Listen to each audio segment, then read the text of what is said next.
Alors, le reportage Netflix sort dans quelques jours, là on est le combien là? On est le 8, dans une semaine du coup. D'où l'article en question, pour nous rappeler qu'il sort bientôt. La famille de Michael Schumacher évoque sa vie post-accident, elle manque à tout le monde mais il est là. Ça c'est encore très très très vague. À quelques jours de la sortie de Schumacher sur Netflix, le documentaire qui retrace la vie et la carrière de Michael Schumacher, Corinna et Mick Schumacher se livrent à demi-mot sur la santé du septuple champion du monde. On y apprend, ou du moins on y comprend, que l'ancien pilote allemand n'est plus vraiment lui-même, lorsque sa femme explique comment se déroule sa vie depuis le terrible accident. Michael me manque chaque jour, mais ce n'est pas seulement à moi qu'il manque, il manque aux enfants, à la famille, à son père, à tout le monde. Il manque à tout le monde, mais il est là, différent, mais il est là, et je trouve que ça nous donne de la force.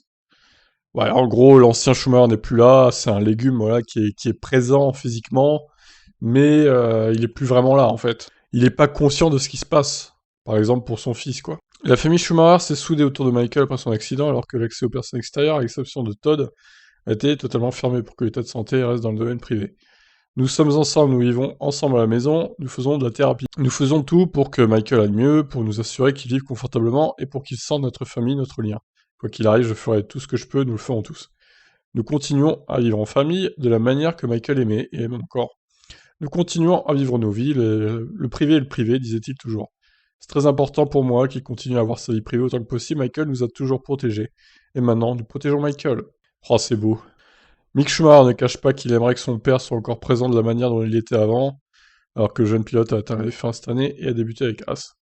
Depuis l'accident, c'est vraiment que les gens ont et que leurs parents ne sont plus présents, ou le sont moins, et je trouve ça un peu injuste. Je pense que papa et moi, nous comprenions. Nous comprendrions différemment maintenant, car nous parlons un langage similaire à celui du sport auto, et on en aurait beaucoup parlé. C'est à ça que je pense la plupart du temps, que ce serait trop cool, j'abandonnerais tout, juste pour ça. Ah, c'est frustrant pour Mick aussi, franchement.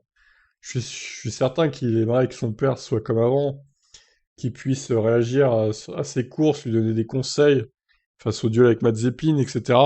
Et il peut pas, en fait, parce qu'il est pas conscient, quoi. Il est pas conscient de ce qui se passe, Michael Schumacher. Bon, au moins on en a su un peu plus avant le documentaire du coup. Alors j'imagine que toutes ces déclarations sont dans le documentaire, hein. Donc on verra ça. Je vous dirai moi ce que j'en ai pensé de. Je ferai peut-être une critique du documentaire d'ailleurs avec spoil, enfin sans spoil d'abord et plus tard dans la vidéo avec spoil pour réagir à tout ça du coup. Donc ça sort dans une semaine, on le rappelle.